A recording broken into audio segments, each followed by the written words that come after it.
함께 우리 신앙을 고백하시겠습니다. 나는 전능하신 아버지 하나님 천지의 창조주를 믿습니다. 나는 그의 유일하신 아들 우리 주 예수 그리스도를 믿습니다. 그는 성령으로 잉태되어 동정녀 마리아에게서 나시고 본디오 빌라도에게 고난을 받아 십자가에 못 박혀 죽으시고 장사된 지 사흘 만에 죽은 자 가운데서 다시 살아나셨으며 하늘에 오르시어 전능하신 아버지 하나님 우편에 앉아 계시다가 거기로부터 살아있는 자와 죽은 자를 심판하러 오십니다. 나는 성령을 믿으며 거룩한 공교회와 성도의 교제와 죄를 용서받는 것과 몸의 부활과 영생을 믿습니다. 아멘. 찬송가 183장을 찬양하시겠습니다. 183장입니다.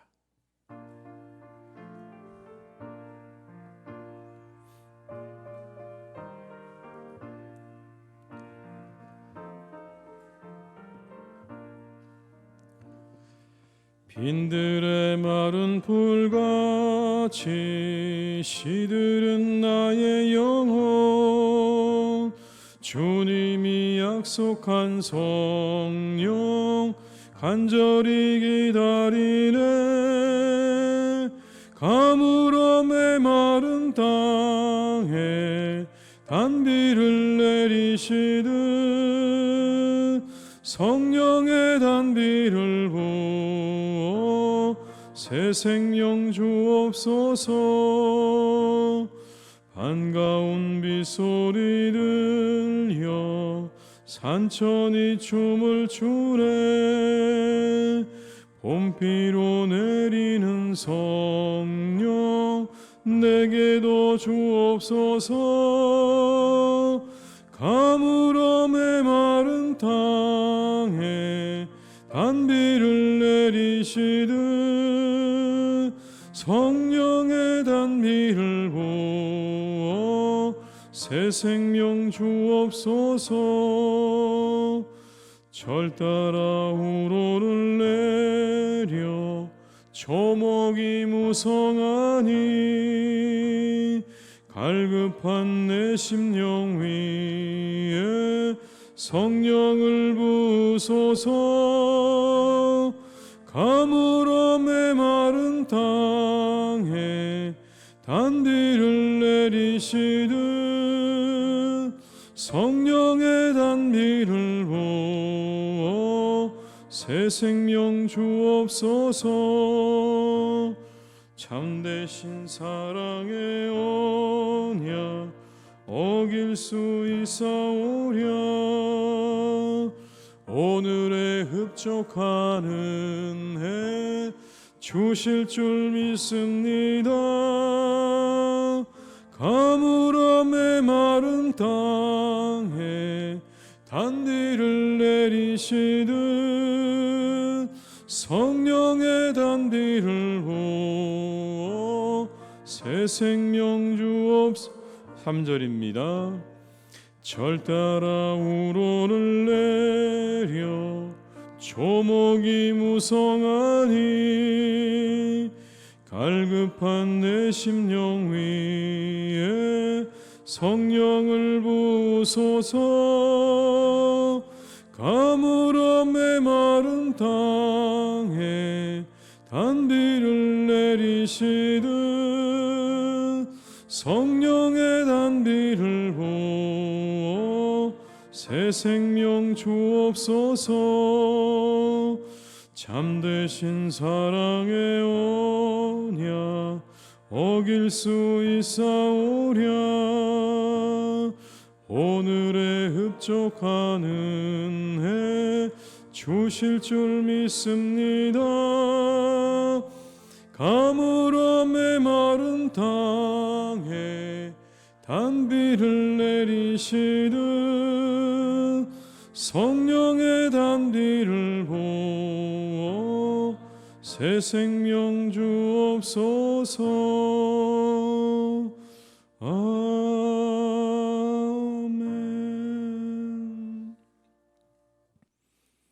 이 시간 하나님께서 우리에게 주신 말씀은 요한계시록 3장 1절에서 13절의 말씀이 되겠습니다.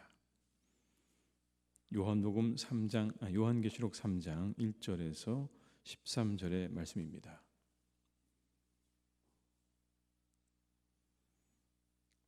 요한계시록 3장 1절에서 13절의 말씀을 함께 봉독하시겠습니다. 사대 교회 사자에게 편지하라. 하나님의 7영과 7뼈를 가지신 이가 이르시되 내가 내 행위를 아노니 내가 살았다 하는 이름은 가졌으나 죽은 자로다. 너는 일깨어 그 남은 바 죽게 된 것을 굳건하게 하라. 내 하나님 앞에 내 행위의 온전한 것을 찾지 못하였노니 그러므로 내가 어떻게 받았으며 어떻게 들었는지 생각하고 지켜 회개하라. 만일 일깨지 아니하면 내가 도둑같이 이르리니 어느 때에 내게 이르는지 내가 알지 못하리라. 그러나 사대에 그것을 더럽히지 아니한 자 몇 명이 내게 있어 흰옷을 입고 나와 함께 달리니 그들은 합당한 자인 연고라. 이기는 자는 이와 같이 흰옷을 입을 것이요 내가 그 이름을 생명책에서 결코 지우지 아니하고 그 이름을 내 아버지 앞과 그의 천사들 앞에서 시인하리라. 귀 있는 자는 성령이 교회들에게 하시는 말씀을 들을지어다. 빌라델비아 교회 사자에게 편지하라. 거룩하고 진실하사 다윗의 열쇠를 가지시니 곧 열면 닫을 사람이 없고 닫으면 열 사람이 없는 그가 이르시되 볼지어다 내가 내 앞에 열린 문을 두었을 때 능히 닫을 사람이 없으리라. 내가 내 행위를 아노니 내가 작은 능력을 가지고서도 내 말을 지키며 내 이름을 배반하지 아니하였도다. 보라 사탄의 회당 곧 자칭 유대인이라 하나 그렇지 아니하고 거짓말하는 자들 중에서 몇을 내게 주어 그들로 와서 내 앞에 발 앞에 절하게 하고 내가 너를 사랑하는 줄을 알게 하리라. 내가 나의 인내의 말씀을 지켰은즉 내가 또한 너를 지켜 시험의 때를 면하게 하리니 이는 장차 온 세상에 임하여 땅에 거하는 자들을 시험할 때라. 내가 속히 오리니 내가 가진 것을 굳게 잡아 아무도 내 멸류관을 빼앗지 못하게 하라. 이기는 자는 내 하나님 성전의 기둥이 되게 하리니 그가 결코 다시 나가지 아니하리라. 내가 하나님의 이름과 하나님의 성 곧 하늘에서 내 하나님께로부터 내려오는 새 예루살렘의 이름과 나의 새 이름을 그의 위에 기록하리라. 귀 있는 자는 성령인 교회들에게 하시는 말씀을 들을지어다. 아멘. 오늘은 5번째 교회와 6번째 교회가 등장을 합니다. 5번째 교회는 사대 교회입니다. 사대 교회. 이 교회에 대한 평가는 이겁니다. 살았다 하는 이름을 가졌으나 죽은 자다 라고 하는 평가죠. 1절의 말씀을 함께 읽겠습니다. 사대교회 사자에게 편지하라. 하나님의 7영과 7뼈를 가지신 이가 이르시되 내가 내 행위를 아노니 내가 살았다는 이름은 가졌으나 죽은 자로다. 이 말씀은 이런 의미입니다. 살아있다는 세간의 명성을 가지고 있기는 하지만 실상은 죽어 있는 것과 다른 바 없다. 영적으로는 죽어 있다. 명성은 자자하지만 영적으로는 죽어 있다라는 그런 의미인 것입니다. 명성과 영적인 상태는 무관할 수 있는 거죠. 세상적으로 명성이 있다고 해도 꼭 그것이 영적으로 살아있느냐라고 하는 건 다른 문제라는 그런 의미 아니겠습니까? 그들에겐 이와 같은 문제가 있었던 것입니다. 명성은 자자했지만 그러나 영적으로는 죽어 있었다는 겁니다. 그렇게 말하는 근거가 뭘까요? 2절의 말씀을 함께 읽습니다. 너는 일깨어 그 남은 바 죽게 된 것을 굳건하게 하라. 내 하나님 앞에 내 행위의 온전한 것을 찾지 못하였느니. 그들의 행위의 온전함을 찾지 못했다 이렇게 말합니다. 이게 근거입니다. 행위가 사라져버린 겁니다. 야고보서에 나오는 행함 없는 믿음을 의미하는 거죠. 믿음이 있다고 말을 하긴 하는데 그들에게 행함을 찾아볼 수가 없는 겁니다. 행함이 없는 믿음, 우리가 좀 더 궁극적으로 들여다보게 되면 그건 믿음이 없기 때문이 아닐까요? 믿음이 있다고 말은 하지만 행함이 없다는 것은 그들에게 진실된 믿음이 없다는 것을 증명하는 이야기일 겁니다. 믿음이 있다면 그것에 따라 움직일 것입니다. 진정한 믿음이 없기 때문에, 진실된 믿음이 없기 때문에 행함이 없는 것이죠. 그렇기 때문에 순종이 없는 겁니다. 만약 진실된 믿음을 가지고 있다면 행함은 자연스럽게 따라오게 될 것입니다. 그러니 그들에게 행함이 없는 믿음을 보게 되면 그들의 영적 상태를 우리가 진단할 수가 있는 거죠. 우리가 움직이지 않는 건 믿음이 가지 않기 때문일 거예요. 사람들이 기도하지 않는 이유가 뭘까요? 만약에 하나님께서 모든 일의 주관자가 되신다고 하는 믿음이 있다면 자연스럽게 기도하게 될 것입니다. 그런 하나님에 대한 믿음이 있다면, 오늘 본문에 나오는 말씀처럼 문을 닫고 열 만한 능력을 가진 분이 오직 하나님이라고 하는, 주님이라고 하는 그런 믿음이 있다면 사람들은 기도할 겁니다. 그러나 기도하지 않는 이유는 무엇입니까? 그것에 대한 진정한 믿음이 없기 때문 아닐까요? 행함 이전에 내게 믿음이 있는가부터 점검해야 됩니다. 나는 과연 무엇을 믿고 있는가? 나는 정말 믿고 있는가? 진실되게 믿고 있는가라고 하는 것을 점검해야 됩니다. 왜냐하면 우리가 믿음을 따라 움직이기 때문에 그런 겁니다. 온전함은 그들의 행위가 하나님의 기준에 부합하지 못했음을 의미합니다. 이런 사대 교회를 향해서 예수님 주님께서 처방책을 말씀하십니다. 첫째는 일깨우는 것이고, 둘째는 그 죽게 된 나머지를 굳게 하는 것이다. 2절과 3절의 말씀을 함께 읽겠습니다. 너는 일깨어 그 남은 바 죽게 된 것을 굳건하게 하라. 내 하나님 앞에 내 행위 온전한 것을 찾지 못하였노니 그러므로 내가 어떻게 받았으며 어떻게 들었는지 생각하고, 만일 깨지 아니하면 내가 도둑같이 이르리니 어느 때에 내게 이르는지 내가 알지 못하리라. 너는 일깨어 그 남은 바 죽게 된 것을 굳건하게 하라. 일깨운다는 건 영적 각성을 의미하는 거죠. 굳게 하라는 건 아직 남아있는 신실한 믿음의 사람들을 굳게 하라는 의미입니다. 영적으로 다시 깨어나라. 그리고 아직 남아있는 신실한 믿음의 사람들을 굳건하게 하라. 어떻게 너희들이 복음을 받아들였고, 그리고 그것을 들었고 생각하고 그리고 회개하라는 말씀인 겁니다. 비록 현재는 영적인 비사 상태에 빠져 있다고 해도 복음이 전해지는 처음에는 그러지 않았던 거죠. 그들이 그렇게 냉랭했다면 교회가 세워지지 못했을 겁니다. 뜨거웠던 때가 있었던 거죠. 그들이 복음을 받아들이고 기뻐하고 그리고 그 안에서 즐거워했던 그때가 있었을 것입니다. 어디에서 떨어진 것을 생각했는지를 생각하라고 했던 그 에베소 교회를 향한 명령과 비슷하죠. 옷을 더럽히지 아니하는 자가 되라 말씀합니다. 그리스도로 옷 입은 우리가 그에 합당한 삶을 살아야 함을 말씀하는 겁니다. 그럴 때 그 사람을 하나님 앞과 천사들 앞에서 시인할 것이다. 그렇게 말씀하십니다.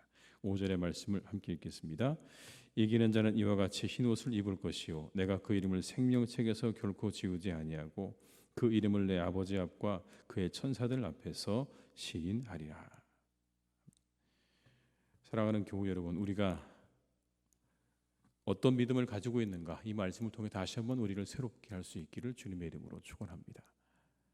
믿음을 가지고 있는 자라고 하는 이야기는 그러나 영적으로 정말 우리가 깨어 있는지 살아 있는지, 내가 믿음을 따라 행하는 행함이 있는지,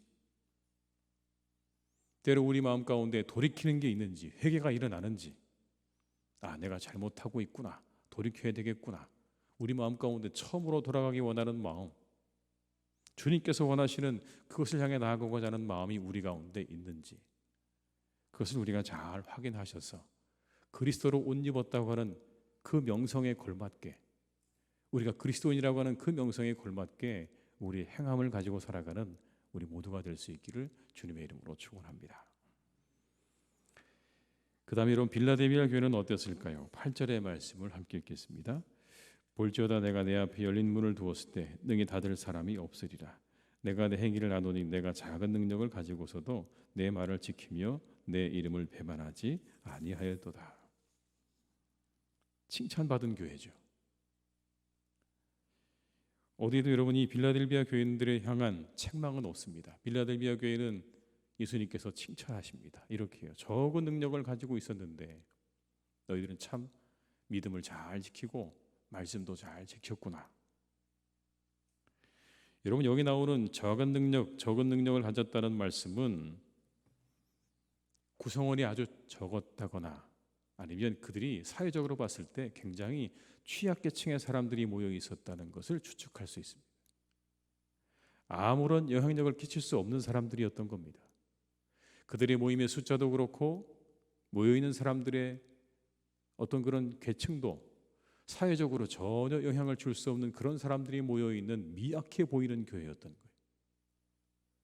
당시 그 동네 사람들이 볼 때 저들은 누구인가? 무엇을 하는가? 전혀 그 당시 그곳에 있는 사람들에게 영향력을 주지 못하는 그런 사람들이 모여 있었던 교회였지만, 그럼에도 불구하고 그들의 신앙은 모진 시련과 환난을 잘 이겨냈다는 것. 세상적으로 볼 때 미약해 보이는 이들로 구성되어 있던 이 빌라델비아 교회, 그러나 환난과 핍박 가운데서도 꿋꿋하게 믿음을 지켰던 그들을 주님께서 귀하게 여기신 거예요. 세상에서는 미약해 보일지 모르죠. 무시당하고 그리고 천대받는 그런 사람들이었는지 모릅니다. 그러나 주님께서 그들을 향해서 말씀하시기를 이렇게 말씀합니다. 너희들은 내게 기둥 같은 사람들이다.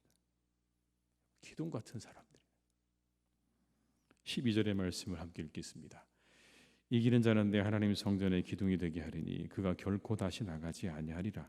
내가 하나님의 이름과 하나님의 성 곧 하늘에서 내 하나님께로부터 내려오는 새 예루살렘의 이름과 나의 새 이름을 그의 위에 기록하리라. 그들을 향해서 말씀합니다. 너희들은 기둥이 될 거라고요. 솔로몬 성전에 있었던 두 기둥 야긴과 보아스처럼 그렇게 기둥이 될 거다. 여러분, 기둥이 어떤 이미지입니까? 아주 견고하죠. 그리고 중요합니다. 그리고 영구하죠. 다른 건물들이 다 무너져 내려도 기둥은 우뚝 서 있지 않습니까? 지금도 우리가 유럽에 가서 보게 되면 로마의 그 모든 점령지에 있었던 수많은 건물들이 다 무너져 내렸지만 기둥은 우뚝 서 있죠. 마치 그것처럼 너희들은 기둥이 될 거라는 이 말씀. 여러분, 얼마나 이 말씀이 그들에게 위로가 되었을까요? 참 우리는 둘러보아도 미약한 사람들밖에는 보이지가 않고, 우리가 아무리 살펴보아도 우리의 숫자는 어떤 영향도 세상에 행사하지 못할 그런 사람들로밖에 보이지 않는 그들을 향해서 주님께서 말씀하십니다. 너희들이야말로 새 예루살렘의 기둥 같은 사람들이 될 것이다. 누가 주님께 귀하고 높은 사람입니까? 중요한 사람들입니까? 믿음에 합당한 모습을 살아가는 이가 주님께 높고 귀한 사람입니다.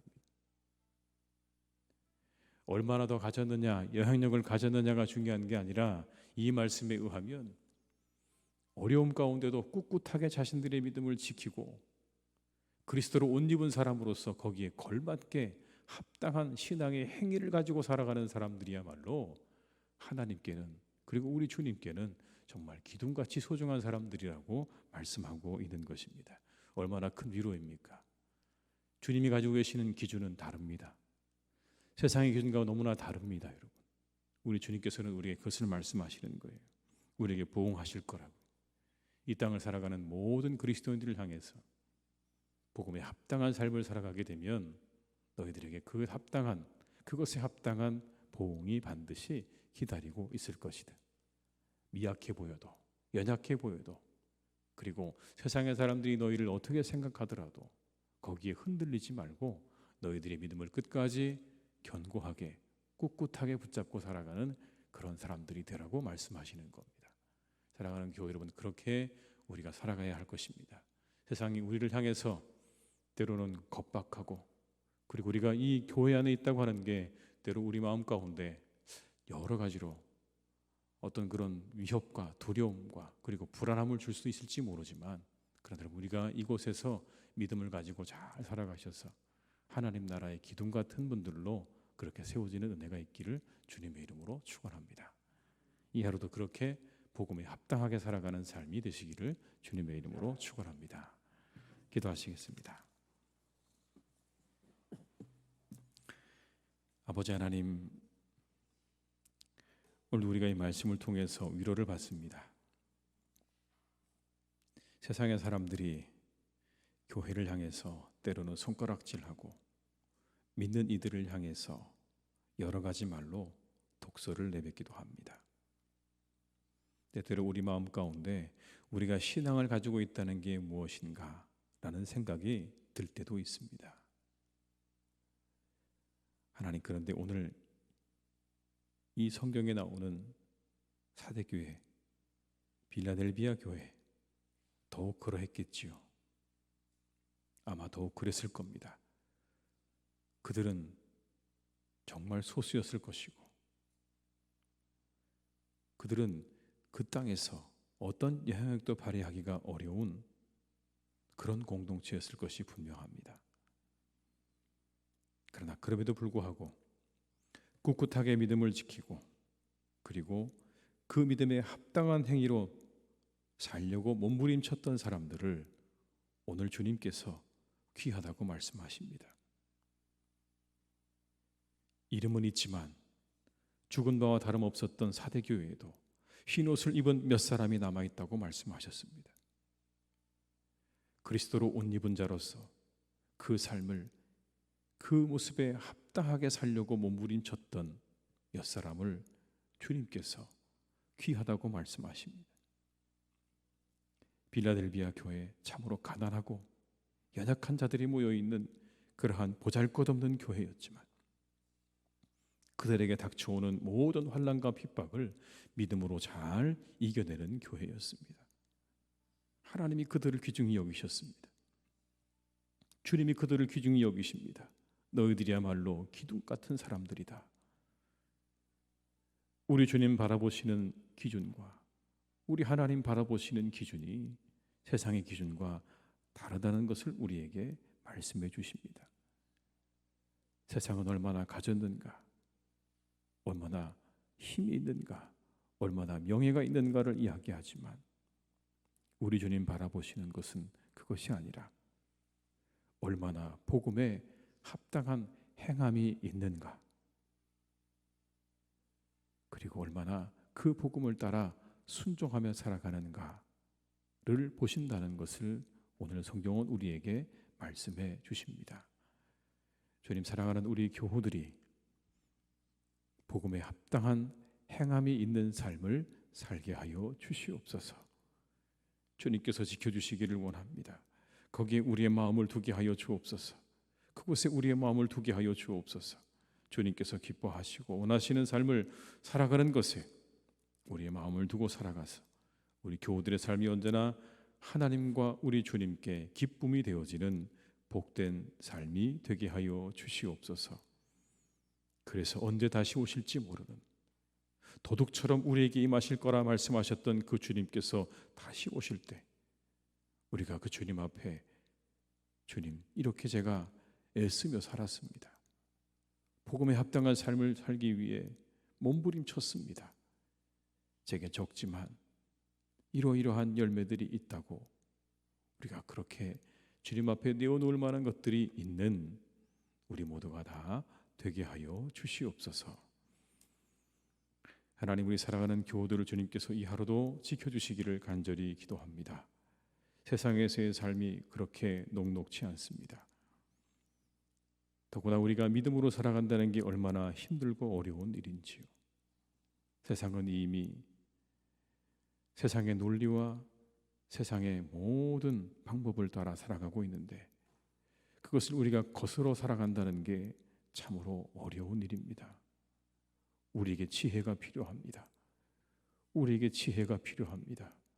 주님, 우리를 지혜롭게 하여 주옵시고 우리에게 하나님께서 하늘의 은혜를 베풀어 주셔서 하나님의 사람으로 살아가기에, 우리가 우리의 믿음을 지키고 살아가기에 부족함이 없도록 우리에게 지혜와 은혜를 내려주시는 복된 날이 되게 하여 주시옵소서.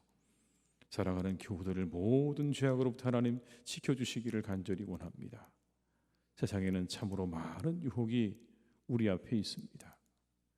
사람들은 그 유혹에 넘어집니다. 쓰러집니다. 그 유혹에 넘어져 단번에 모든 것을 다 잃고 괴로워하고 그리고 아파합니다. 주님, 우리 교우들을 이 유혹들로부터 지켜주시기를 간절히 원합니다. 그 유혹에 넘어가지 않도록 하나님 지켜주시기를 간절히 원합니다. 모든 죄악의 유혹들과 사단의 유혹으로부터 우리 교우들을 지켜주셔서 그 삶이 든든하게 서게 하여 주옵시고 어떠한 유혹 앞에서도 넘어지지 아니하여서 우리 교우들의 삶이 언제나 잘 지켜지는 은혜가 날마다 우리 교우들의 삶 가운데 있게 하여 주시옵소서. 하나님, 유혹이 찾아올 때 꼭 붙잡아 주시기를 원합니다. 환난이 찾아올 때 꼭 붙잡아 주시기를 원합니다. 믿음의 시험이 찾아올 때도 꼭 붙잡아 주시기를 원합니다.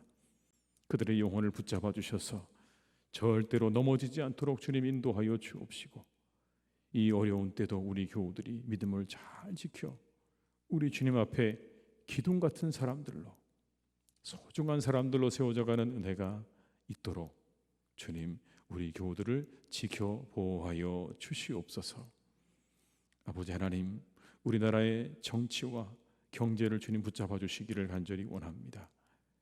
참으로 세상이 어려워져가는 이때에 정치하는 이들에게 하나님께서 바로 볼 수 있는 눈을 허락하여 주옵시고, 시대를 볼 수 있는 안목을 허락하여 주옵시고, 그것에 모든 마음을 드릴 수 있는 헌신을 허락하여 주시옵소서. 이 땅에 있는 모든 사람들의 삶이 어려워지지 않도록 잘 살아갈 수 있도록 하나님 그들의 마음 가운데 지혜와 능력을 베풀어 주시기를 원하오니 주님 함께하여 주옵시고, 우리가 어려움을 향해 나아갈 때 우리의 주변을 돌아볼 줄도 알게 하시고, 서로를 돌아보게 하여 주시고, 우리가 함께 잘 이 시간들을 이겨나갈 수 있는 지혜를 우리나라의 모든 사람들에게, 공동체에게 허락해 주시기를 간절히 원하오니 우리가 합심하여 어려운 시간들을 잘 이겨나가는 우리나라가 되게 하여 주시옵소서. 아버지 하나님, 세상에 힘 있는 자들을 주님께서 기억해 주시기를 원합니다. 세상에 힘 있고 능력 있는 사람들을 하나님께서 지켜주셔서 그들의 마음을 지켜주시고 생각을 지켜주셔서 모든 탐욕으로부터 나오는 그 모든 것들을 주님 꺾어주시고 주님께서 다스려 주셔서 온 세상의 평화 가운데, 평안함 가운데로 나아갈 수 있도록 함께해 주시고 인도하여 주시옵소서. 주님, 오늘도 우리 환우들을 주님께 의탁드립니다. 그들의 마음을 주님께서 지켜주시기를 원합니다. 때로 무너져 내리는 그들의 마음을 하나님께서 꼭 붙잡아 주시기를 간절히 원합니다. 여전히 내가 살아 숨쉬고 있음에 감사할 줄 알게 하여 주옵시고, 우리 몸이 연약하고 병들어 때로 우리 몸이 불편해지기는 했지만 여전히 내가 함께 우리 가족과 살아서 기쁨을 누리는 삶을 살고 있음에 감사하는 마음 더하여 주옵시고, 오늘 하루는 더 나아질 것이라고 하는 기대와 하나님을 향한 소망을 두고 오늘도 하나님 잘 치료받게 하시고 담대하게 하시고 하나님께서 그들 위해 치료의 광선을 비추어 주시옵소서. 사랑하는 교우들의 이 하루를 주님께서 지켜주시고 인도해 주시기를 간절히 원하오니 오늘도 함께하여 주옵시고, 모든 말씀을 예수님의 이름으로 기도드립니다. 아멘. 각자의 자리에서 계속 기도하시겠습니다.